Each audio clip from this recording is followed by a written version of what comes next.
Hey guys, tonight we're traveling far north where the nights are longer than your weekly to-do list. And dinner is a survival strategy wrapped in smoke. You're stepping into a Viking longhouse, thick with the smell of wet wool, salted meat, and burning peat. It's snowing outside, the kind of snow that laughs in your face and slides down your back while you're carrying firewood. Inside, dim torchlight flickers across fur-lined benches. People huddle close, sharing body heat, stories, and of course food. You're here to eat like a Viking on one of their quiet winter nights, which means rough-hewn bowls, ingredients that fought to stay edible, and recipes that might make your stomach question your life choices. And yet there's something comforting here. Something ancient, something oddly tasty once you stop asking questions. So before you get comfortable, take a moment to like the video and subscribe, but only if you genuinely enjoy what I do here. Drop a comment with your location and local time. I love knowing where you're listening from. Now dim the lights, maybe turn on a fan for that soft background hum, and let's ease into tonight's journey together. You push open the longhouse door just enough for a blast of wind to steal your breath. Inside, the heat slaps you like an affectionate aunt. Smoke curls from the central fire pit, where thick logs glow red and snap at intervals. People shuffle to make space for you on a fur-covered bench. A child hands you a chunk of something warm and brown. You take a cautious bite. It's bread, sort of. And just like that, your Viking winter begins. You notice immediately that everyone smells vaguely of damp leather and roasted turnips. It's not bad, just consistent. The longhouse is a single room, wide and low, its heavy beams dark with years of soot. Along the walls are bunks, some occupied, others stacked with supplies like firewood, tools, and ominous bundles that may or may not be dried fish. Dinner tonight is whatever was still edible by nightfall, which in winter comes mid-afternoon. You get handed a wooden bowl filled with mush, possibly porridge, possibly disappointment, and a hunk of rough bread. It's dense, chewy, and carries the faint tang of ash, not by accident but by design.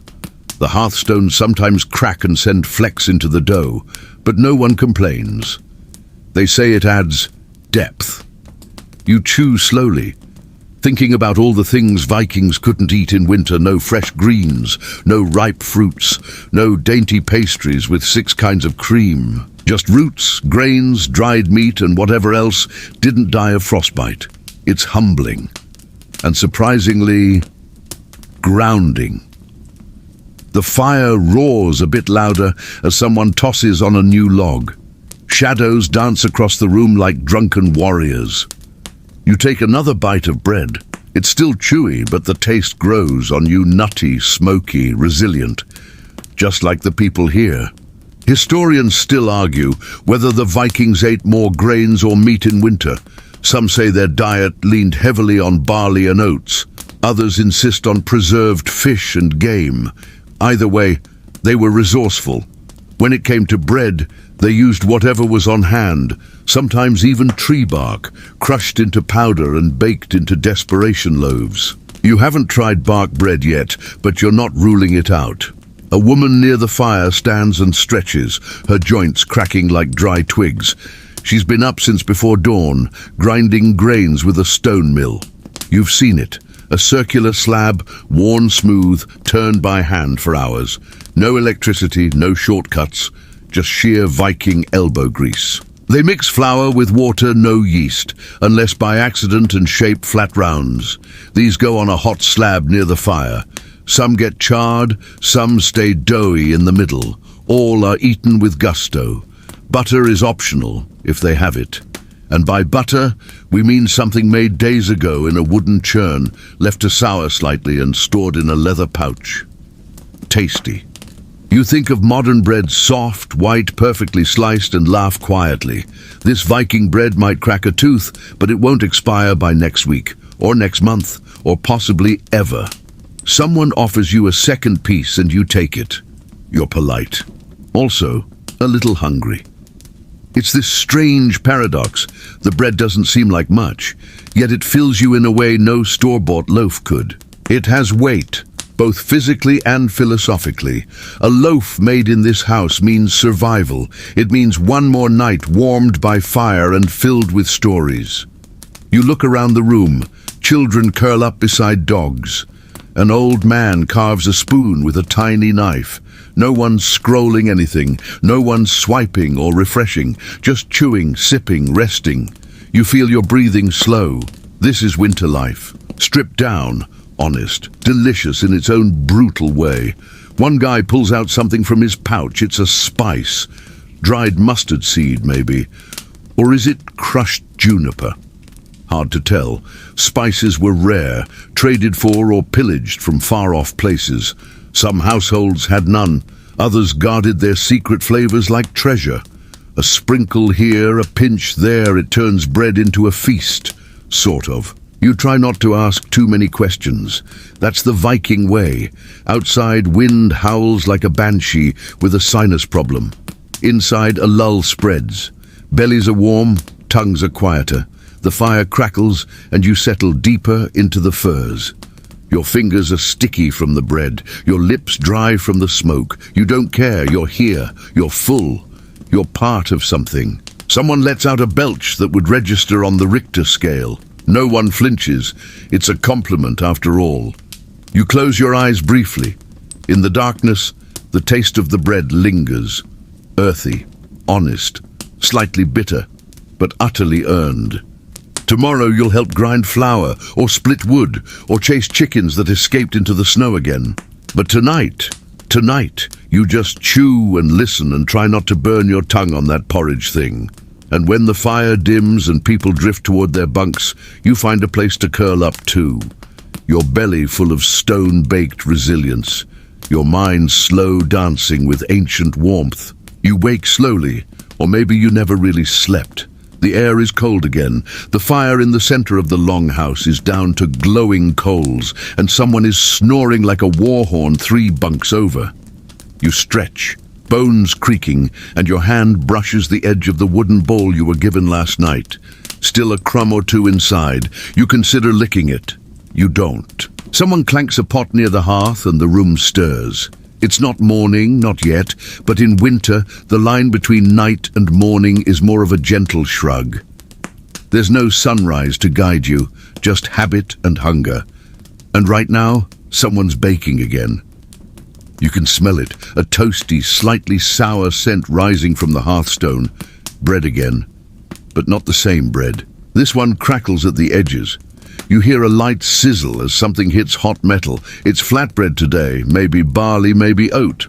No one bothers labeling these things. The dough is simple, leftover flour, a splash of water, maybe a dash of salt if you're lucky. But what matters today is how it's cooked on a slate or pan, right in the heart of the embers. The Viking griddle cake. You're handed a steaming disc of it, browned and bubbling, edges slightly burnt. You bite into it. The inside is dense and hot. It sticks to your teeth in a way that forces patience. There's no rush. It's food meant to be chewed, not inhaled. The crust crunches but softly. Beneath the smoky flavor is something almost sweet. Barley has its own personality after all. Historians still argue whether the Vikings had ovens in their homes or relied entirely on hearth cooking. Evidence shows some longhouses had stone bake pits, but most likely griddle baking over fire was the norm. It was faster and you didn't need fancy tools. Just a flat rock, a steady hand, and enough dough not to drop into the flames. Next to you, someone is making a spread. They've got a shallow bowl and a stick, possibly once part of a spear, and they are churning something white. You look closer. It's butter, or what passes for butter. Technically, it's more like cultured cream, but it's been left near the fire long enough to smell interesting. You wince, then accept a dollop on your bread. Tradition, right? The flavor is intense, sour, grassy, oily, but in its own way, it balances the heavy bread. You take another bite, and then another. It starts to make sense. Vikings didn't refrigerate their dairy, not unless you count snowdrifts, which were more freezer than fridge. So their butter soured quickly. That didn't stop them. In fact, sour butter became a staple, especially in winter when fresh milk was rare. Cows were dry, goats were stingy. Whatever you had, you made it last. And the result? A kind of tangy, almost cheesy spread with a texture somewhere between soft wax and wet clay. It's not winning any beauty contests, but it fills the stomach, and in winter, that's what matters. You chew quietly, watching someone across the fire stack these flatbreads on a cloth-lined board. They'll wrap them in wool later to keep warm through the day. Everyone grabs one. There's no real mealtime you eat when the fire's hot and the food is ready. No clocks, no pressure. You're starting to get the rhythm of this place. Over by the wall, a child dips their bread in something darker. You're curious. You wander over. It's a bowl of meat drippings saved from last week's stew, reheated to liquid gold. You dip your own bread, and a rich, salty warmth spreads across your tongue. Now that's an upgrade. You catch yourself smiling, not because the food is amazing, but because it works. Every bite has a purpose. Every meal is a small victory against the cold. Nothing's wasted, not effort, not ingredients, not even the scraps scraped from the bottom of the pan. Here's something fun. Archaeologists once found preserved Viking bread in a burial site. Charred to black, sure but intact, like the world's least appetizing time capsule. They say some loaves were mixed with ground bones to stretch the flour. You try not to think about that too hard as you polish off your griddle cake. Got teeth? You're qualified. That might as well be the Viking slogan for eating. As the fire flares again, someone's added another log. You start to see more food appear. Jars of preserved vegetables, a small pot of salt fish, even a leather pouch that might contain, dare you hope, honey. Someone scoops out a sticky blob and smears it over their bread. You envy them briefly. Then they sneeze directly onto the pouch, and the moment passes. You drink from a wooden cup. It's water today, snow melted, filtered through a linen rag, and still somehow filled with mystery. It tastes faintly of smoke and iron, refreshing in its own oddly medieval way. You sigh, warm and full. The bread sits heavy in your belly, but not uncomfortably so. It's the kind of full that makes you sleepy rather than sluggish. You lean back against a post, listening to the sounds of slow chewing and soft talking. No rush, nowhere to be. Just the fire, the food, and the quiet snow pressing gently on the roof above. Someone starts singing low, rhythmic, more of a hum than a song. You don't recognize the words, but the feeling is unmistakable. Contentment, endurance. A sense that life, even pared down to its bare bones, can still be good. And you're just a guest here. But your fingers are sticky with butter, your cheeks glow from the fire, and your breath fogs slightly in the chill. You're part of it now. One more mouth at the longhouse table, one more voice in the quiet. One more body wrapped in furs, grateful for bread that crackles at the edges and fills the soul with warmth. Tomorrow, they'll make it again. Maybe oat this time, maybe with a sprinkle of dried dill. Maybe not. Doesn't matter. Bread is bread. And on nights like these, when the world outside is frozen and the world inside is glowing, bread is enough. Your belly is still warm from the bread, but your curiosity has moved on. Across the longhouse, someone is rocking a wooden churn like it owes them money. You walk over slowly, quiet, not sneaky, because there are no secrets here, just shared work and shared smells. The churn creaks, the person grunts, you make eye contact, they nod, you sit. It's time to make the butter bite back. Technically, it's not fresh butter. It's more like aged attitude. They've taken milk soured, of course, because refrigeration is a rumor, and shaken it into submission. What comes out is thick, yellow-white, and deeply fragrant. The kind of smell that builds character. You dip a finger, taste, and your eyes water ever so slightly. This isn't the soft, creamy spread you put on toast back home. This is Viking butter. It fights you first, then lingers like an awkward guest. It's sour, sharp, almost cheesy, and yet somehow it works, like a punch that hugs. Butter was precious in winter. especially when the livestock weren't producing.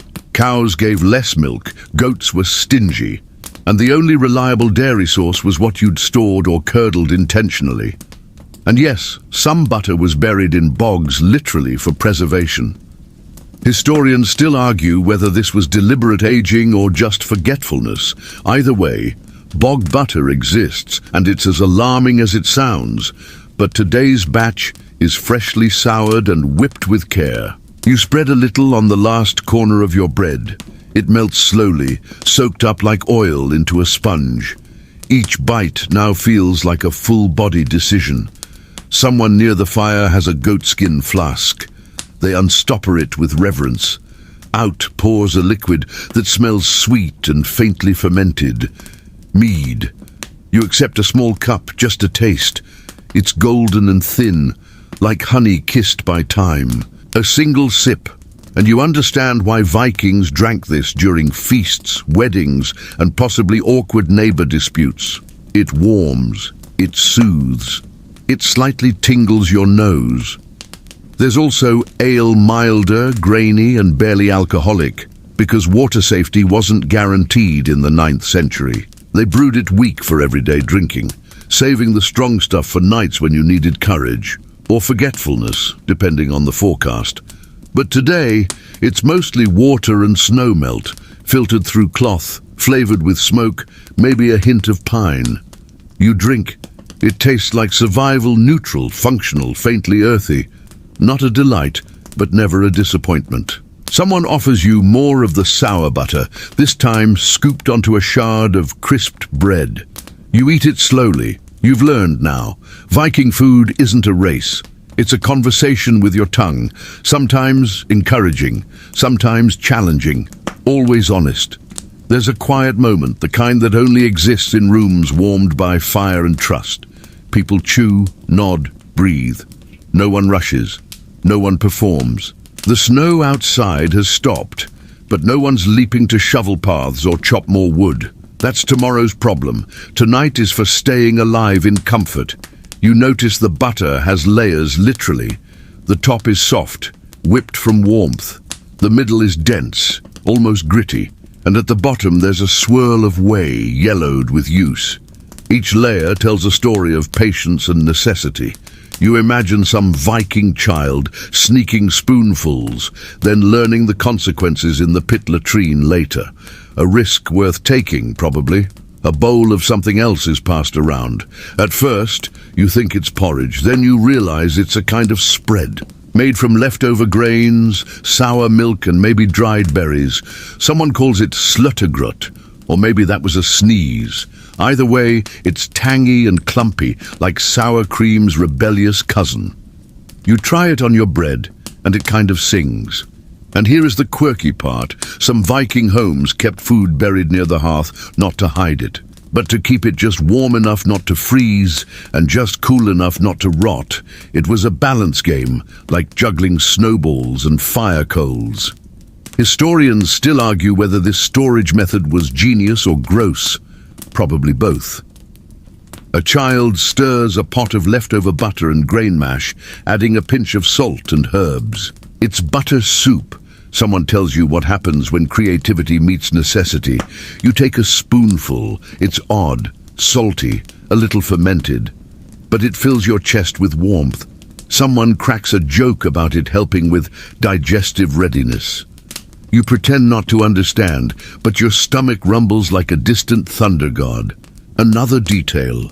Butter wasn't just food, it was medicine, sacrifice, trade good. Some Vikings rubbed it on wounds, others left it for spirits. A few smeared it on their weapons for luck. You look down at your fingers, still greasy. You're ready for battle. Or a nap, maybe both. The longhouse creaks as the wind picks up again. Snow hisses against the door. Someone tosses a fur over a sleeping child. A dog sighs. You sit there, content, surrounded by people who live by the rhythm of season, fire, and food. Your breath mists gently as you finish your last bite of buttered bread. The richness stays on your tongue. It's sour, yes, but not unpleasant anymore. It's the taste of resilience, of homes built with hands, of meals shared without performance. One woman leans over and whispers something about butter teeth, an old joke about how too much sour butter makes your smile shine. You grin anyway. She's not wrong. Later, when the butter's put away and the embers glow low again, you lay back on your bench. You press your head into the scratchy wool, and the last thought you have before slipping into the dark, soft grip of sleep is that butter, of all things, might just be what keeps this house alive through winter. Not just food, but faith, in warmth, in hands, in what's enough. The next morning, or what passes for morning under this grey and frozen sky, you wake to the sound of scraping, not metal on wood, but something leathery, rhythmic, persistent. You lift your head. Across the longhouse, someone is preparing the next course in the ongoing Viking feast of survival. Fish, specifically dried fish. The sort of meal that doesn't spoil because it's already halfway to becoming a fossil. You stand, stretch, and shuffle over. A large wooden rack leans against the wall, draped with flat, leathery strips that flutter slightly when someone walks past. Cod, mostly, or maybe haddock. The smell is sharp, salty, and oddly satisfying, like the ocean turned into jerky and dared you to eat it. You're handed a piece. It's stiff, cold, and as pliable as a roof shingle. You look at it, look at your neighbor, and then back at the fish. They nod. Chew, they say. So you chew, and chew, and chew. It doesn't dissolve so much as slowly surrender. The salt hits first, sharp enough to make your gums tingle. Then the deep, savory taste of fish that was once fresh, then wind-dried, then forgotten for a few months in someone's pantry. It's not bad. It's just assertive. Dried fish, or stockfish, was a staple in Viking winter diets. It was light, lasted forever, and could be eaten raw or soaked into stews. Drying the fish in cold wind kept it edible without needing salt. They'd hang it from poles or inside smokehouses until it became practically unbreakable. In fact, old stockfish was sometimes used as currency. You try not to think about that while chewing your third bite. Historians still argue whether fish was more of a backup food or a primary protein in Viking winter diets. Some say inland communities preferred game and livestock, while coastal villages relied heavily on the sea. Either way, everyone agreed on one thing: fish meant life. Someone taps your shoulder and offers a wooden dish. Inside is a yellowish paste, creamy, a little grainy. It's fish butter. Yes, that's a thing. Leftover stockfish pounded into a mash with sour cream, maybe some mustard seeds or crushed herbs. It spreads like soft clay and tastes like salted history. You smear some on your remaining bread and bite. The flavor is overwhelming, but strangely addictive. The chewiness of the dried fish combined with the sharpness of fermented cream creates something primal. You find yourself licking your fingers. Maybe you're turning Viking. Beside the fire, someone gently heats a pot of rehydrated fish. They've soaked it overnight in snow water, and now it simmers with onions and dried dill. The smell is incredible, like the ocean came home and brought gifts. You're offered a ladleful and it's warm, soft, and blessedly chewable, a small luxury after the jerky workout. You glance around. Children gnaw strips of dried fish like candy. An elder sharpens a knife with a bone handle, occasionally pausing to snack. Even the dog gets a hunk of tail fin. No one wastes anything, not even the skin. Speaking of which, here's a fun fact. Viking boots were sometimes lined with fish skin, water-resistant, durable, and more stylish than you'd expect. Some evidence even suggests they used it to patch clothes. Imagine showing up to school in your salmon trousers. Fashion-forward 9th century edition. As the wind outside howls again, someone begins pounding dried fish into flakes with a wooden mallet. These flakes will go into porridge or stew later. They melt into flavor without taking up space. You ask if you can try. They hand you the mallet. You whack the fish. The table vibrates. The flakes fly everywhere. Everyone cheers. You feel strangely proud. And here's the best part. After the pounding, the leftover dust, yes, fish dust, is collected and stirred into lard or honey. They call it strength paste. You call it, well, you're not sure what to call it. But you taste it. It's like eating the sea in spoonfuls, powerful, oddly energizing. Your eyebrows lift involuntarily. Later, when the longhouse quiets again, you find yourself sitting by the door, watching snow drift past the entrance. You nibble on a strip of fish, your jaw now fully conditioned to its resistance. You think about how much effort went into this one meal. The fishing, the drying, the storing, the chewing. Food here isn't a convenience, it's an achievement. You remember someone saying that Viking warriors carried dried fish into battle. Not just for the energy, but for the symbolism. Proof that they carried home with them, the ocean in their pouch, the cold wind in their hands. Someone lights a whale oil lamp, and the fish on the rack glows softly in the flickering light. You see the patterns of skin, the ridges of bone, the pale sheen of salt. It's almost beautiful. And strangely, in that moment, you feel full. Not just of food, but of respect. For the people who made this work, who turned scarcity into strength, who learned how to make the sea last through winter. Your fingers smell like fish, your lips are salty, and your heart, for reasons you can't quite name, is warm. You barely notice when your fingers start to warm around the little wooden cup. It's filled to the brim with something golden, a bit frothy at the edge. Not soup, not water, mead. Someone passes you the cup, nodding with a satisfied smirk, like they know what's about to happen to your taste buds. You bring it close to your face. It smells like honey, wildflowers, and maybe the faintest trace of goat. You sip. The first sensation is warmth, not heat like stew, but a sort of sunlit sweetness that rolls across your tongue and slowly seeps into your chest. Then a bit of fizz, barely enough to call it sparkling. Mead is fermented honey water after all. But this batch, it's been brewed with herbs, juniper maybe, or bog myrtle, or that one green leaf that might also be poison. It's hard to tell sometimes. You exhale and feel your shoulders lower for the first time today. Someone pours you another half cup. You're not mad about it. Historians agree that Vikings loved mead.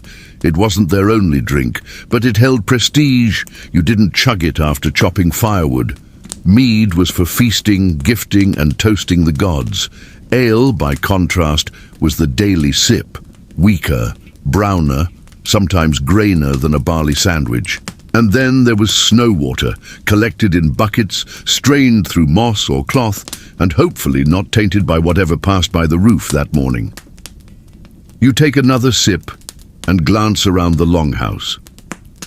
Someone is pouring ale now, frothy, light, served in a clay mug that looks more like a flower pot. You try a swig. It's bready, mild, a bit sour but strangely refreshing, like a granola bar in liquid form. Beer wasn't just a drink, it was a way to consume calories safely. Water wasn't always clean but lightly fermented ale. That had some staying power. Even children drank it. Don't worry, this version is so low in alcohol, you'd have to drink a barrel to get tipsy. Though we wouldn't recommend it. You'd explode before you giggled. You hear a gentle clink of ceramic as someone uncaps another container. This one's different, thicker, a kind of creamy liquid, fermented whey, a byproduct of cheesemaking turned drink. You try a sip. It's tangy, sour, and tastes like someone dared milk to become more itself. You stick to mead. Nearby, a woman is stirring a pot over the fire. It smells divine, warm and herby, like roasted roots and slow dreams. You lean in. It's stew, rich and bubbling, thick with turnips, onions and chunks of meat that may have once been goat, or deer, or something the dog chased but didn't catch. The broth simmers lazily. Occasionally, someone tosses in a handful of dried herbs or a chunk of salt. This stew isn't rushed, it's a quiet project, a cauldron of comfort. Viking stews often cooked for hours, sometimes days, over low fires. The ingredients changed constantly as things were added and removed. A true perpetual stew. What you ate today might include the flavor of last week, elk, and yesterday, barley. No two bowls were ever quite the same, which was part of the charm. You're handed a bowl. You sip slowly. It's hot, thick, and incredibly satisfying. Each bite includes a different surprise: tender meat, a soft bit of parsnip, a chewy root that may or may not be edible. You don't ask. You just chew. Across the room, someone dips bread into their bowl and hums with approval. Another spoons out a soft marrow chunk and spreads it onto a bit of flatbread, like Viking foie gras. The joy is quiet, not performative. No one's filming their plate. No one's rating anything. They're just enjoying. You think about how modern life demands variety and novelty, but here meals repeat. Stew, bread, fish, ale, mead, water. Yet each day feels different because of who's stirring, who's eating, who brought the herbs. It's not the food that changes, it's the moment. You sip more mead, then you hear something unexpected, a song, low, rhythmic, nearly lost beneath the crackle of the fire.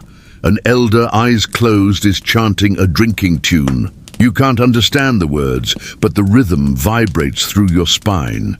Someone claps slowly. A child giggles. Someone adds a beat with a spoon on the table. You sway, just a little. The mead is warm now, nearly gone.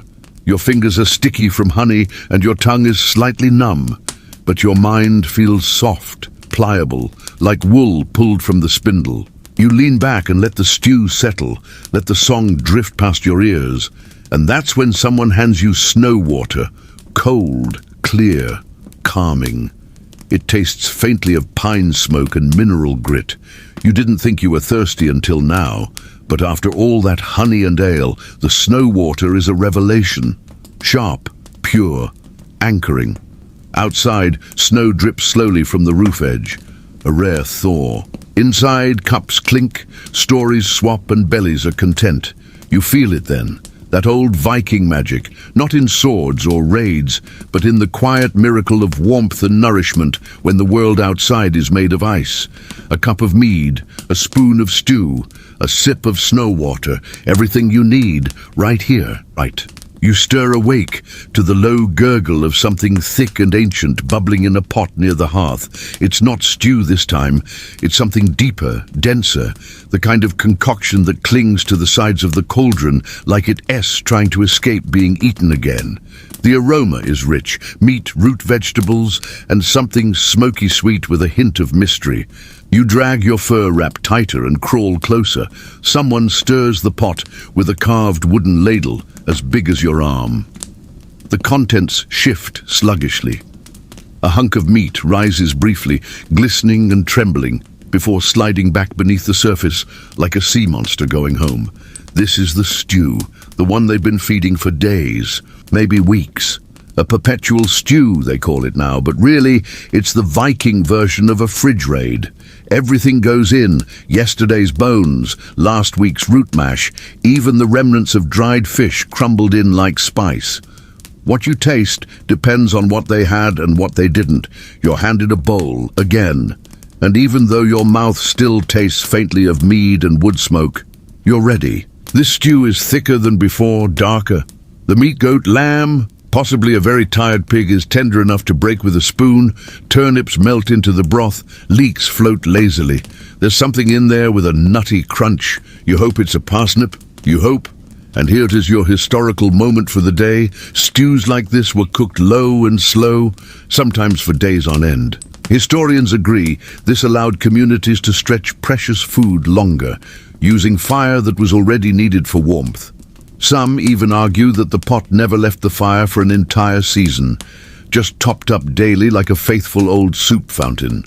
You sip carefully. It's salty, fatty, rich, comforting in a way that settles deep into your ribs. And just as you're thinking it couldn't get more satisfying, someone throws in a new ingredient, dried apples. Rehydrated, slightly chewy, they add a subtle sweetness to the whole mix. Genius. Or madness. Viking cuisine lives on that edge. Across from you, an older woman pulls bones from the pot with practiced fingers, gnawing the ends thoughtfully before tossing them to the hound asleep near the hearth. The dog doesn't even lift its head, just thumps its tail once in acknowledgement. A deal's a deal. Someone asks for a splash of ale in their bowl, not to drink, but to soften the edges. It works. The stew takes on a malty note, earthy and sour. You try the same. It's oddly delicious. Then comes the weird bit. Someone pulls out a pouch, unties the leather, and sprinkles in something green. It smells sharp, herbal, almost minty. Possibly angelica root, possibly crushed pine needles. Vikings weren't picky with names. They used what grew, what survived, and what didn't kill them last time. Historians still argue whether these herbs were culinary or medicinal. Likely both. After all, what is the difference between seasoning and healing when you're snowed in and sneezing into your tunic? You reach the bottom of your bowl and find a surprise chunk of marrow. Warm, soft and rich, like a meat-flavored cloud. You spread it on a piece of griddle bread from earlier and take a bite. It's divine, silken, nourishing, a full meal in one mouthful. You close your eyes. Someone nearby is adding more snow to the stew pot, letting it melt and stretch the broth. You admire the efficiency. Nothing is wasted, no movement, no flavor, no resource. You watch as they scrape the sides of the cauldron, folding the older layers into the new like it's a sacred ritual, which in a way it is. This isn't just food, it's time itself, preserved, simmered, seasoned with memory. You chuckle softly. Yesterday, you were scared of the dried fish. Now you're debating the best way to stew bone fragments for flavor. Another bowl is offered to you, but you wave it off. You're full, not just stomach full, soul full, warmed from the inside out. Around you, the longhouse hums with low conversation and the occasional clatter of wooden utensils. Someone begins humming a slow, tuneless melody as they ladle stew for the children. You watch a boy dip his bread and slurp like it's dessert. You envy his simplicity. You glance toward the rafters. Bundles of dried herbs hang there, curled and fragrant. They'll go into tomorrow's stew or next week's. Who knows? The pot doesn't judge. It accepts everything, including you, because you're part of the recipe now. You've eaten the bread, you've tasted the butter, you've survived the fish. And now, you've bonded with the stew. Its smoky depth lingers in your mouth. Its weight rests in your belly.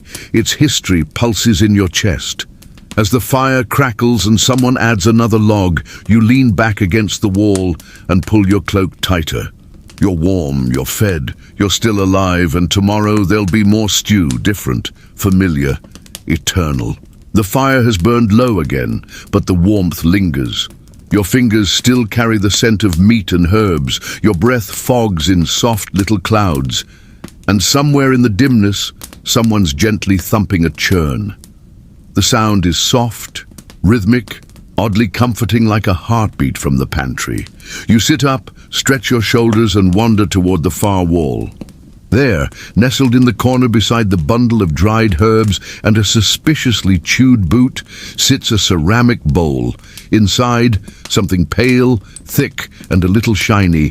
Skyer, Viking yogurt, sort of, but not really. Not like the fruity, low-fat stuff you'd find in aisle 3. This is ancestral. It's curdled, strained, and so sour it might file your teeth down from the inside. But it's also thick, creamy, and beloved. You dip your spoon. The texture is almost cheese-like, dense enough to stand a spoon upright. You take a small bite. At first, your taste buds rebel. It's tangy, borderline electric. But then a wave of creamy calm rolls in, and you blink in surprise. It's not bad, weirdly addictive. And the second bite is even better. Skyer is one of those Viking secrets that somehow made it to the modern world. It's Icelandic now, but its roots trace back to Norse kitchens where milk was curdled with rennet or just plain left to sulk in a warm pot. The curds were strained through cloth and pressed into a dense, protein-packed paste that could last for days, sometimes weeks without spoiling. You reach for a second helping, this time with a bit of honey drizzled on top. The sweetness balances the bite perfectly. You chew slowly, savoring the odd harmony. Someone else sprinkles dried berries onto their skyre, probably cloudberries or crowberries, depending on what survived the frost. The colours are subtle, deep purples and reds. They pop against the pale curds like little jewels in snow. Historians still argue whether skyre was a mealtime staple or a specialty treat. Some say it was eaten daily, others believe it was saved for winter's harshest nights or offered to honoured guests. Either way, you're honoured. Next to the bowl is a smaller pot whey, the runoff from the skyre-making process. It's slightly yellow, sour-smelling, and used for everything from preserving meat to drinking straight. You brave a sip. It's alarming. Like a sour lemon met a tin cup and decided to become a potion. But you don't hate it. It wakes you up in a way the snow never could. One woman ladles the whey into a stew, muttering that it keeps the spirit strong. Whether she means ghosts or gut flora, you're not sure. Nearby, someone is slicing thin bits of goat cheese, drying slowly on a rack. They crumble it into the skyre for extra tang. A child sneaks a piece, chews, makes a face, and then grins with teeth like marble buttons.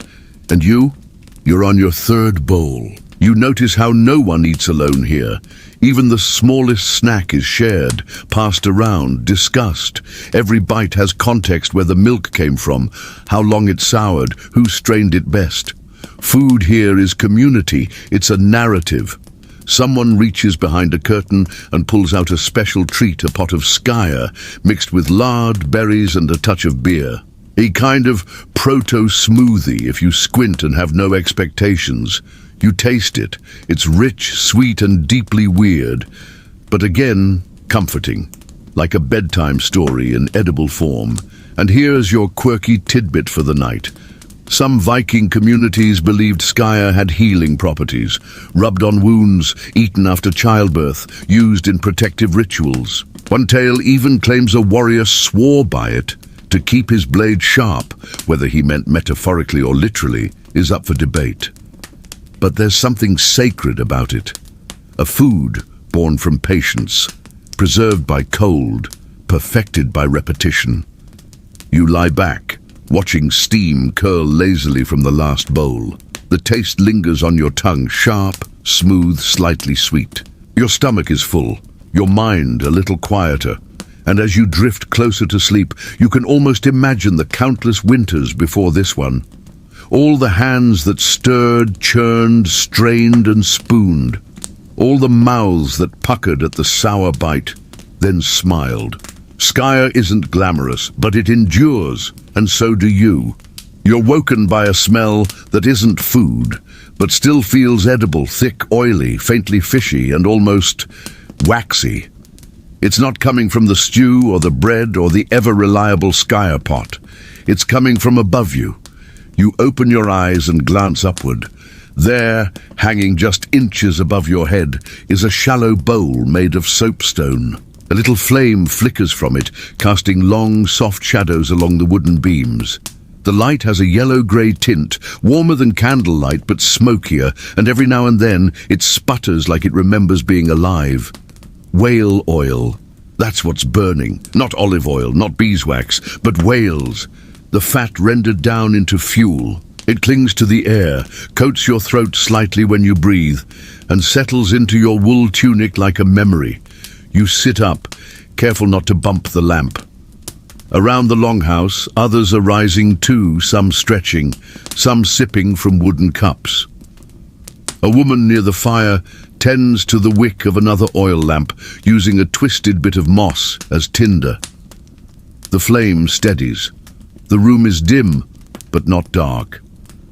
This Viking evening lighting is moody, practical, and just eerie enough to make you whisper instead of shout. The glow dances across fur-covered beds, flickers on the walls, and turns every movement into a slow pantomime. Vikings didn't have candles in the way we imagine them. Those came much later, with beeswax and mass production. What they had was what the land and sea offered. Whale oil if you lived near the coast, seal fat maybe, animals' tallow further inland. You used what you hunted, and you made it burn. The smell grows more noticeable as more lamps are lit. It's not unpleasant, just insistent, like a reminder that comfort has a cost. Someone hands you a bowl of warm porridge with dried berries. The light from the oil lamp hits the surface and gives it a golden shimmer. You take a bite. It's thick, sweet, and filling. A welcome softness in contrast to the shadows on the walls. Then someone reaches up to adjust the hanging lamp, and a drop of oil lands in their stew. They stir it in, you blink, they notice and laugh. It adds shine, they say. You're not sure if they're joking. You taste your own bowl carefully, half expecting a hint of mackerel. It's hard to believe that something as massive and majestic as a whale could end up powering dinner. But that was Viking life, pragmatic to the bone. If it could be eaten, it was eaten. If it could be burned, it lit the room. If it couldn't do either, it was turned into rope or boots or a weapon handle. Historians still debate how common whale oil was in inland Viking homes. Coastal evidence suggests it was widely used, but some argue that longhouses further inland relied more on sheep fat or resin-soaked sticks. Regardless, whale oil left a signature, a scent that soaked into wood, fabric, and even memory. You breathe in deep and feel the history tickle your nose. A child plays with shadows on the wall, casting monsters with their fingers. Another tosses a bit of moss into the flame and giggles when it sparks. There's a ritual here, not religious, but rhythmic. The lighting of lamps at dusk, the slow change from daylight to flickering dark, meals eaten in half-light, stories told in silhouette. Someone sharpens a knife with a firelight. Someone else weaves with a bone needle, eyes squinting against the glow. No one seems to miss the sun. They've found their own way to make warmth out of what's left behind. You glance into your bowl again. Tiny flecks of soot dance on the surface. You stir them in. Why not? They've been part of this meal since the first bite of bread. The night settles. A storyteller begins murmuring low, melodic, full of pauses and sideways glances. It's a tale of seals turning into women and wolves who sing at dawn. Everyone leans in, half listening, half dreaming. The whale oil light flickers with every shift in breath. And you, with porridge in your belly and lamp smoke in your hair, feel perfectly suspended between centuries. You realize something? This dimness, this hush, this golden flicker, this is the natural bedtime. Not blue screens, not blinding lamps. Just enough light to see your food, your hands, your family. Just enough warmth to know you're not alone in the dark. You take one last bite. The porridge has cooled slightly, but still carries the flavor of dried fruit and sweet grain. You scrape the bowl clean with your spoon. The whale oil burns on, steady now. You lie back, eyes open to the dancing shadows, and wonder how many nights were spent like this, in quiet, in scent, in flickering gold. The answer? All of them. You're not even surprised when someone hands you a small clay bowl and casually says, "Don't ask what's in it." You glance down. The contents glisten. They're brownish, gelatinous, and vaguely tubular. This, apparently, is the part of dinner where dignity takes a short walk, and you get a crash course in the Viking concept of waste not. Tonight's menu: animal bits you didn't expect and definitely didn't order. You sniff cautiously. It's not bad exactly, just bold, like something that's been boiled with confidence and very few apologies. A ladle dips into a second pot, scooping up something round and slippery. An eyeball, boiled, cloudy, slightly off-center. You stare at it. It stares back. And yet the man slurping it down looks like he's just swallowed a pearl of wisdom. Because you see, in the Viking world, nothing edible was truly weird. Eyeballs were tender and nutritious. Intestines, once cleaned, very thoroughly you hope, were stuffed with oats, blood or minced meat. Hooves were boiled down into jelly. Liver was prized. Lungs were optional.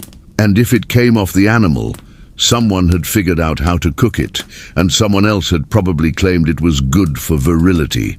You take a cautious bite of your mystery bowl. It's chewy, a little bitter, but rich in a way that makes you blink. It clings to your teeth like truth, the kind of flavor that comes from hours of boiling, seasoning, and not giving up. Historians confirm that organ meat and offcuts were common, especially in winter. Muscle meat was often preserved or traded, but the rest, that stayed in the pot, feeding the family. And truth be told, it was sometimes more nutritious, more flavorful, more real. You chew slowly. The textures vary wildly: spongy, soft, slick. One bite tastes vaguely of iron. Another has the crunch of cartilage. There's a piece that might be tongue, or maybe heart. You don't ask. Someone nearby dips a strip of boiled skin into a bowl of sour whey and eats it with the same enthusiasm you once reserved for cake. Another person is slicing cold, preserved blood pudding into rough wedges and frying them on a flat stone. The smell is rich and spicy, almost like sausage if sausage were made from determination and history. You ask what's in the pudding. They say, pig blood, oats, fat, dried herbs. You nod solemnly, as if you already knew. There's even a kind of head cheese meat scraped from a boiled animal head, mixed with jelly and pressed into a loaf. Served cold. You try it. It wobbles. You eat it anyway. Across the room, someone is delicately cleaning a sheep's stomach. Tomorrow it'll be stuffed with meat and grains and boiled for hours. Tonight, it gets a rinse and a prayer. A child munches on what looks like a curled-up fried ear. They smile at you through the crunch. You wave back. The dog is licking a bone that looks suspiciously like a spine. And the strange thing is, you're not grossed out anymore. You're intrigued, inspired even. The creativity is unmatched. The respect for the animal total. Nothing wasted. Everything honored. Someone tells you that certain cuts were once thought to carry the strength or spirit of the beast. Eat a heart, be braver, chew tendon, run faster, suck marrow, grow wise. You believe them a little more with every bite. You're handed a final dish. Pickled pig's feet, vinegar sharp, gelatinous and cold to the touch. You nibble. It's tangy, refreshing even. The texture is challenging, but by now so are your standards. What once shocked you now impresses you. Historians still argue whether the Viking diet was driven more by scarcity or choice. Were these dishes born of necessity or culture? A bit of both, surely. After all, even when they had meat to spare, they kept cooking the ears and entrails. Maybe because they could. Maybe because, just maybe, they liked them. You wash it all down with a cup of cool ale. It settles your stomach and your thoughts. The fire crackles low. The longhouse is quiet again, save for the soft sighs of full bellies and occasional belches of triumph. You lie back, letting the various flavors settle, swirl, and mingle inside you like a chorus of ancient voices. You've eaten the eyeball. You've survived the hoof jelly. You've come out the other side. You, my friend, are officially Viking now. You're not sure what wakes you. Maybe the cold air sneaking under the longhouse door, or maybe the quiet sizzle that's unmistakably food being fried. You blink into the dim morning gloom. The fire has been revived, fresh logs crackle, and someone is crouched over a flat stone near the coals. They're frying bread. And not just any bread griddle cakes. You catch the scent of lard melting into dough, the faint sharpness of grain flour toasting, and something else. Maybe old garlic or dried onions. You sit up, heart quickening. There's no sweeter call to consciousness than sizzling food. These aren't the dense hearth loaves from earlier days. These are flatter, thinner, with golden bubbles rising at the surface. They're cooked directly on hot slate, flipped with a knife tip, and then brushed with something oily fat skimmed from last night's stew or possibly saved bacon drippings. The flavor, unquestionably Viking. You're handed a fresh one, still steaming, folded in half with something soft and gooey inside. Is it cheese, root mash, old butter? You bite. It's all of the above. Warm, chewy, slightly crispy at the edges. The fried bread tastes like a morning worth getting up for. The inside oozes just enough to burn your tongue slightly. You blow on the next bite, eyes watering with delight. Historians agree that Viking cooking had phases. Boiled was commonly safer, easier, and fuel-efficient. But fried was a treat. It meant someone had extra lard, extra time, and a moment of peace to do something special. Especially in winter, when fried food warmed not just the stomach, but the spirit. Someone plucks a cake directly off the hot stone and tosses it to a child who catches it like treasure. Another person adds thin slices of smoked meat to theirs, creating something like an early Viking taco. You follow suit, a strip of reindeer jerky, a smear of old butter, and a drizzle of honey from a pot someone's been hoarding. It's divine. You chew slowly, savoring the crunch and salt, the layers of preserved richness that only a long, freezing night can birth. This is more than breakfast. It's defiance in edible form, a rebellion against cold, scarcity, and monotony. And here is your quirky fact. There is some evidence that Vikings sometimes used boar lard flavored with herbs and garlic for frying. Archaeologists found cooking stones stained with fat and embedded with tiny particles of onion. So yes, that savory edge you tasted might be a 1,000-year-old culinary tradition. Across the fire, someone starts layering their fried bread with sour skyr and crushed berries. It shouldn't work. It does. You copy them. It's tangy, crispy, slightly sweet, and absolutely unexpected. Viking fusion. You ask someone how they make the dough. The answer, what's left? Barley flour, a bit of oats, water, maybe some ash, again with the ash, and if you're lucky, a splash of leftover ale. It's kneaded by hand, patted flat, and slapped onto the hot surface like it owes rent. The simplicity is beautiful. No baking powder, no precision, just heat, grain, and patience.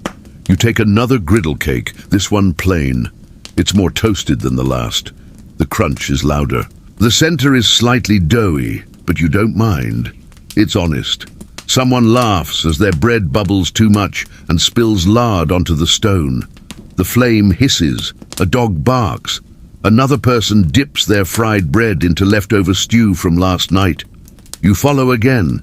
It's a genius move. The bread soaks up flavor like a sponge, then releases it in your mouth like a memory. The fried bread becomes the meal. You forget the porridge, you forget the fish. You live in this moment of crispy, chewy, salty perfection. You ask if they eat this every morning. The answer, only when there's enough fat. You nod. It makes sense. Fried food isn't just about indulgence here, it's about abundance, about moments when you can afford to use more than you need. Historians still debate how often Vikings cooked with fat. Some say they hoarded it for candles and soap. Others believe they used it liberally in lean months because it kept them warm and full. Maybe both are true. Maybe it just depended on how cold the night had been. Someone offers you a final treat, a griddle cake with a thick slice of goat cheese inside, folded over and toasted shut like a pocket. You bite in and the cheese stretches. It's sharp, creamy, and vaguely funky. You don't care. You've stopped being picky. You're a Viking now. The sun is still nowhere to be seen. The longhouse glows with golden light and the occasional spark of laughter. People eat with their fingers, talk with their mouths full, and trade bites without hesitation. Community made edible. You lean back, cradling your last cake. It's warm against your chest. You hold it there for a moment before finishing it, slowly, gratefully. There's something sacred about fried bread, not just because it tastes good, but because it shouldn't exist in a world this cold, this harsh. And yet, it does. And now it exists in you too. There's a lull now, the kind of quiet that happens when every belly is full and every bowl is scraped clean. You lean against a wooden post. the warmth of the fried bread still radiating through your chest, when a soft rustle pulls your attention. Someone is grinding something slowly, rhythmically, using a worn stone bowl and a stick like a giant pestle. You approach, expecting more grain, but instead you catch the pungent, earthy scent of dried plants. It's sharp, bitter, wild, foraged herbs. You kneel beside the woman tending the bowl.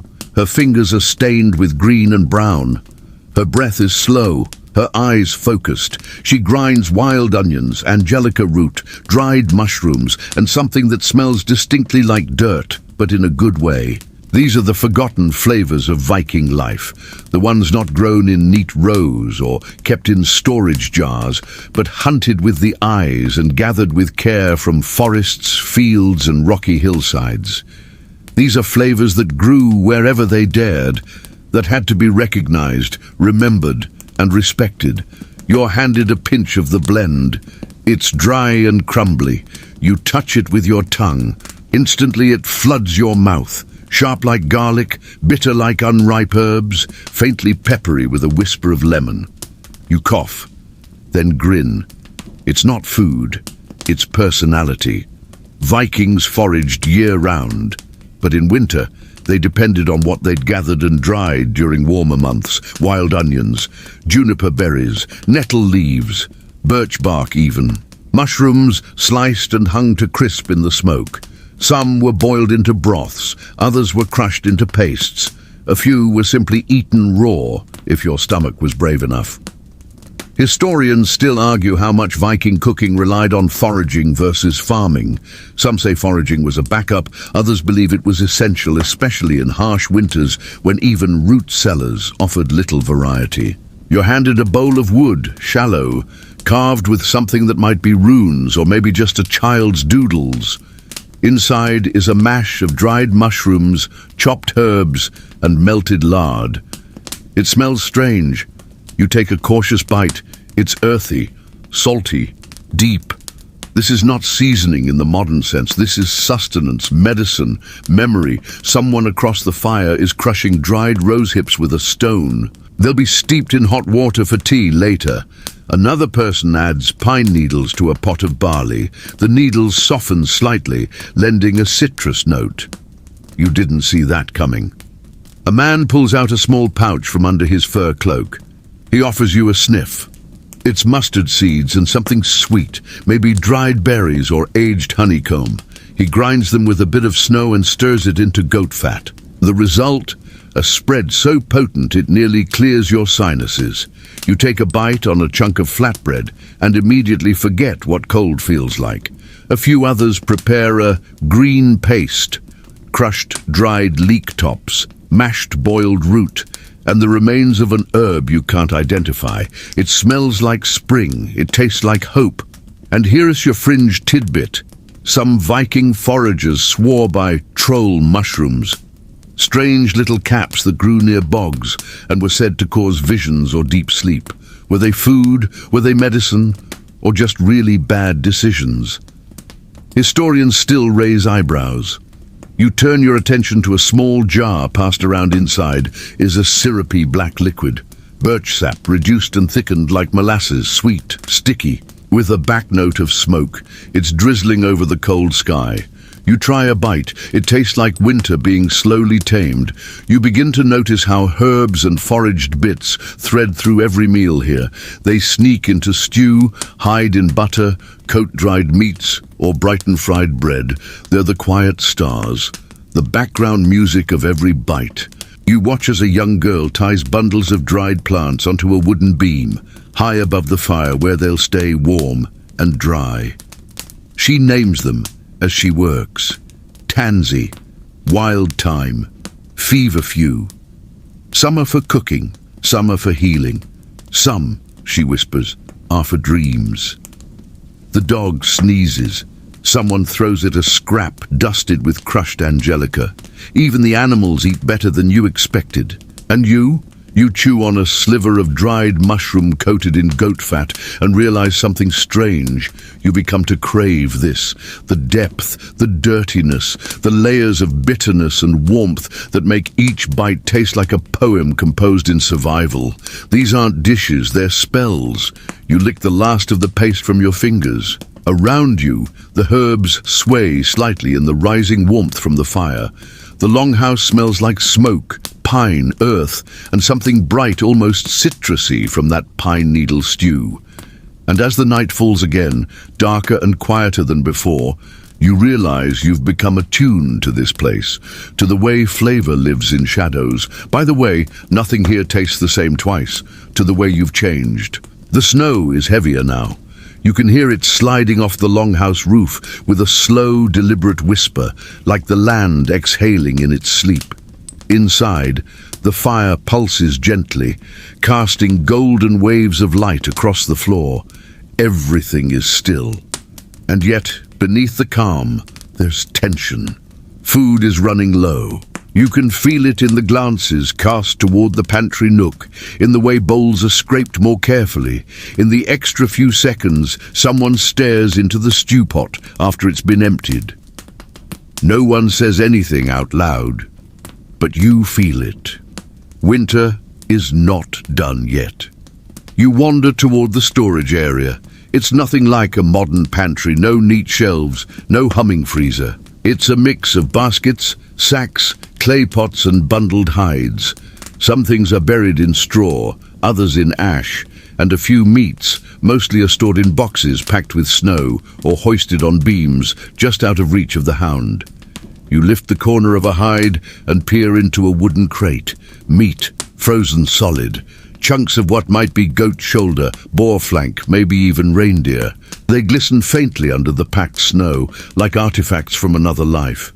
Someone approaches and adds another handful of ice. The meat will keep, but only if it stays undisturbed, only if the wolves stay away. Yes, wolves. You follow the tracks outside, just past the longhouse entrance. Fresh prints in the snow, too large for dogs, too deliberate. They circle, test the perimeter, waiting. Back inside, someone slams the door shut with a little more force than usual. They mutter something about howling last night. You pretend not to shiver. Historians believe Vikings used snowbanks, pits, and even frozen riversides to store perishables in winter. Meat would be packed in layers of straw, snow, or moss, sometimes doused in salt or sour whey. The cold was their refrigerator, but it had no door, no lock, and often no guarantee. You're shown a sealed clay pot next. It's opened carefully. Inside is fat rendered down and cooled into a solid block. It smells slightly sweet. This is the backup fuel. For frying, for stewing, or if things get truly desperate, for spooning cold straight from the pot. A woman pulls down a hanging sack and unties it. It's full of dried berries, shrunken and hard, like little wrinkled jewels. These will go in porridge, or be soaked in warm water to make a sort of fruit mush. Not exactly a feast, but not nothing. Next to the wall, someone is inspecting a stack of root vegetables. Turnips mostly. A few carrots, or limp, some spotted with mold, one completely hollow. They cut the bad parts off, toss them to the chickens, who eye it with suspicion, and save what's left. Every scrap counts now. You're handed a piece of dried bread. It's tougher than yesterday's batch, cracked at the edges, slightly stale. You chew anyway. It's like gnawing old wood, but it fills the silence. Then comes the cheese box. A heavy lid is lifted. Inside are wheels of cheese, some waxy, some cloth-wrapped, a few bulging ominously. You're told which ones are edible, which are close, and which have turned. You're given a wedge of the edible variety. It's hard, sour, and tastes faintly of smoke and soil, but it's food, and you don't hesitate anymore. Here's your historical debate of the day. Some scholars believe Viking families rationed food carefully toward the end of winter, practicing what we might now call seasonal austerity. Others argue the final months of winter were times of spontaneous fasting, not by choice, but by necessity. Either way, the anxiety was real. You look at a jar sealed with wax. It's full of pickled eggs, probably a duck, or maybe something more adventurous. The eggs float, pale and eerie, in a cloudy brine that smells sharp and cold. You try one. It's rubbery. The yolk is crumbly, but the salt hits like a wake-up slap. You eat the whole thing. A boy brings in a bundle of firewood and proudly drops a frozen rabbit on the table. Everyone cheers. It's not a feast, but it's fresh, a reminder that even in the deepest cold, something still moves out there, and sometimes it's slow enough to catch. Later that night, someone opens a hidden bin on the floor. Inside, salted herring, shriveled and greyish-blue, packed so tightly they've molded to one another like spoons. You smell the salt from 3 paces away. They'll soak it overnight and boil it tomorrow. Today, it's enough just to know it's there. And then, just as you think the storage inspection is over, someone hauls down a knotted bag from the rafters. It creaks ominously. They untie it. Inside are flat cakes of dried blood, crisp, flaky, rich with iron. These are the emergency rations. When all else fails, there is blood bread. You take a piece, it cracks, it tastes like metal and regret, but it keeps you alive. You look around the room. There's no panic, no despair, just quiet focus. Meals are smaller now. Spoons scrape more slowly. Everyone chews a bit longer. But no one complains, not out loud. They've done this before. They'll do it again. And you? You chew your blood bread, sip your pine needle water, and sit a little closer to the fire, because spring may be coming. But it hasn't arrived yet. The stew is thinner tonight. You notice it the moment you rehanded your bowl, no longer thick with chunks of root and meat, but now closer to broth, tinged faintly yellow, with lonely shreds of cabbage floating like forgotten paper in tea. No one comments. Everyone eats slowly, gratefully, as if thinner stew tastes thicker if you chew with your eyes closed. But something's different in the air, a shift. You can feel it in the way people sit a little closer to the fire, how they lean in more attentively, not just for warmth, but for company, for ritual. Because when food begins to fade, the story takes its place. It starts with a single gesture. The elder at the far end of the longhouse, her face lined with both winters and wisdom, rises slowly, taking her place near the central fire. She holds a small carved bone in one hand. No one speaks, no one eats. Not yet. She tosses the bone into the flames. The fire hisses in response. Sparks leap. This is the beginning of the feasting ritual. Not a meal ritual, not a religious rite, but something in between, a cultural habit formed in the echo of hunger. Because when your table grows sparse, your stories must grow strong. She begins to speak, not loud, not theatrical, but steady. Her voice is like worn leather, cracked, soft, full of use, full of... She tells a tale of a hunter who once caught a fox with 3 tails, and of how each tail cooked a different stew when laid in fire. She says one tail gave meat, one gave bread, and one gave lies. You're not sure you understand.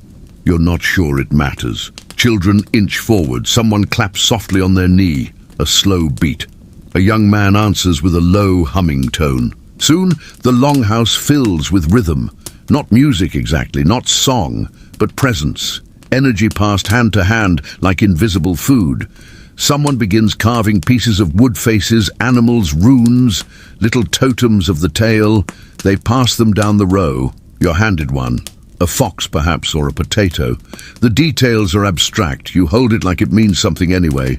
A woman next to you pulls out a pouch and begins throwing dried herbs into the fire. They smoke, richly sweet, piney, and a little spicy. The scent catches in your throat and lingers in your hair. One by one, others toss things into the fire. Bones, bark, dried flowers. It's not about sacrifice, it's about connection, making the space feel like more. Historians still debate the structure of Viking oral storytelling, whether it was casual fireside sharing or more formalized performance. Evidence suggests both existed. In times of scarcity, stories became feasts for the imagination. They reminded people who they were, where they came from, why it mattered. Another bone goes into the fire. This time someone yells the name of a hero, Bjorn. Others echo it, then another name, Freyr. The longhouse is thick with smoke and memory, and you begin to realize this is the richest the room has felt all night. You're handed a cup of something hot, weak ale spiced with honey and warmed by the hearth. It's barely alcoholic, but sweet and grounding. You sip slowly, eyes on the fire. The elder keeps speaking. She's on to another story now. This one about a goat that produced milk, mead, and sometimes mushrooms, depending on how you asked. The tale is funny, absurd, and probably older than any person in the room. You laugh with the others, not because it's hilarious, but because laughter feels good in your ribs when food doesn't fill them. Then the bones start flying, not violently, playfully. Each person tosses a small bone into the fire and tells a line of a story, improvised, tangled, full of nonsense. One about a turnip that turned into a baby, another about a helmet that could read dreams. You even add a line something about skier that sings at night. They nod in approval. You're in. You notice someone's been drawing shapes in the ash with a stick. Spirals, runes, doodles of longships and deer. A child adds a fish. The drawing turns into a map of dreams, half erased every time the fire shifts. The stew is gone now, bowls licked clean. But no one moves. Instead, a woman stands and walks slowly around the fire, carrying a carved horn filled with warm snow water. She dips her fingers in and flicks droplets at each person, murmuring blessings or jokes, you're not sure which. When she gets to you, she smiles. "May your belly fool your brain," she whispers. You chuckle. It already has. Someone passes around a piece of dried bread, just one. It's broken slowly, passed hand to hand like communion. Each person takes a crumb. You do too. You chew it like it's cake. And then the elder tosses one final bone into the fire. The flames leap. The longhouse falls still. It's over. The feasting ritual ends not with a bang, but with breath. A shared exhale. A silence full of gratitude, even with empty pots. You feel fuller than you should, not from food, from belonging. And as the fire dims and the embers grow red and sleepy, you curl back into your furs, the taste of story still warm on your tongue, the scent of herbs in your hair, and the echo of names Bjorn, Freyr, turnip baby still dancing in your heart. The fire is a quiet whisper now, glowing more than burning, its embers deep and red like a heartbeat under skin. You roll over, blinking into the semi-dark, and hear it. The soft, slow gnawing of teeth on dried meat. Midnight snacks. You sit up just enough to peer into the gloom. There, crouched near the fire, is a boy, maybe 10 winters old, chewing steadily on what looks like a strip of dried reindeer jerky. His eyes are heavy, but his jaw is committed. You reach for your pouch, the one stuffed under your fur pile. You'd forgotten about it earlier, but inside, a piece of your own, dark, leathery, stiff as bark. You bite it. It's dry, fibrous, and full of flavor that comes in layers. First salt, then smoke, then that deep wild taste only reindeer seem to carry. It's not fresh, but it's alive in its own way. You chew, you close your eyes, you chew more. These midnight pieces aren't meals, they're comforts, meant to keep your belly from growing loud during sleep, to keep your mouth busy when your thoughts won't quit. Vikings dried everything, especially meat. Reindeer, elk, goat, fish, anything that could be hunted, stripped, salted, and hung over a low fire or in cold wind. It dried slowly, shrank slightly, and became treasure. Some lasted months, others turned to stone. There's even a record of travelers tucking meat inside their tunics to warm it before eating.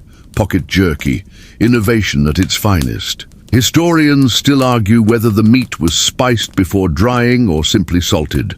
Some evidence suggests the occasional rub of herbs, ash, or even honey. You're not sure what yours has. You just know it's tough, but oddly calming. You chew in rhythm with your breath. The night is still. Even the wind outside seems to have decided it's not worth the effort tonight. Across the room, someone shifts in their sleep and mutters something unintelligible. A baby coos. A log pops in the hearth. The dog snores, and then, from the shadows, someone tosses you another piece. It lands in your lap with a soft slap. You nod, though you can't see who threw it. You chew again. It's tougher than the first, with a peppery edge that makes your tongue tingle. Wild boar, maybe. Or goat thigh, smoked too close to the fire. You don't ask. You just chew. There's something profoundly human about eating in the dark, with no table, no napkin, no show. Just you and a scrap of something that fought hard to stay edible. There's no elegance, only need and appreciation. A woman stirs in the far corner. She lights a small bit of moss soaked in fat, just enough flame to boil a cup of tea. Not for warmth, but for quiet. She adds a dried sprig yarrow, maybe, and waits. The smell drifts across the room, herbal and faintly bitter. She doesn't drink, just sit. Tea has more presence than potion. You finish your jerky and lick your fingers. They taste of smoke and salt and slightly of pine. You lay back again. And now, the dreams. They begin slowly, half-thoughts, really. A reindeer galloping across snow, a pot that never empties, a loaf of bread rising on its own. You drift. But not deeply, because Viking nights weren't about 8 uninterrupted hours of REM sleep. People stirred, ate, prayed, shared heat, whispered, listening to the walls creak and the world breathe. Some say they dreamt of the gods, others of their fields, or far-off raids, or simply of spring. Tonight, your dream is this. You sit beside a fire holding a bowl of stew that refills itself every time you blink. No one else is there, just the stew and the warmth and the quiet. You smile in your sleep, then a whisper wakes you. It's not a word, just the soft sound of someone else chewing. Slowly, gratefully. You're still not alone. You curl tighter, your hands tucked under your tunic. The taste of dried meat still nestled somewhere behind your teeth. The room smells of charred wood and wool. Your bones feel heavier now, but not in a bad way, in a way that says you made it another day. Midnight meat, shadow tea, silent company. This is how you dream in the Viking night. The cold is softer this morning. It's still there, creeping along the floor, tugging at your toes, but it's no longer the sharp-toothed thing it was weeks ago. Now it's more of a whisper, a reminder. Winter hasn't ended, but it's thinking about it. You sit up slowly. Your bones ache a little less. Your breath fogs a little lighter. And in the center of the longhouse, something is different. The stew pot is nearly empty, but not from last night's scraping. No, it simply hasn't been filled. No one seems worried. Someone even smiles. A child runs past barefoot. Barefoot. You stand and move to the doorway, push open the heavy timber, and there, beyond the longhouse, beyond the last of the soot-dark snowdrifts, you see it. Green. Tiny, hesitant blades of grass peeking out at the edges of the yard, like shy children testing the world. Patches of soil have begun to emerge, muddy, brown, gloriously messy. A few birds chirp in the distance. They sound surprised to be alive. Spring is coming, not with fanfare or a parade of flowers, not with warmth you can truly trust. But it's here, in the way the frost doesn't crunch quite so loud, in the way your boots no longer freeze solid overnight. In this way, everyone breathes a little easier. Inside, a young woman slices the last of the stored turnips. She sets them in a pan with herbs, fresh herbs pulled from a pot that sat near the fire all winter. She adds water, a bit of goat fat, and something else. Hope. It smells bright. Not strong, but different, new. You're handed a bowl, not of stew, not of porridge, but a thin broth.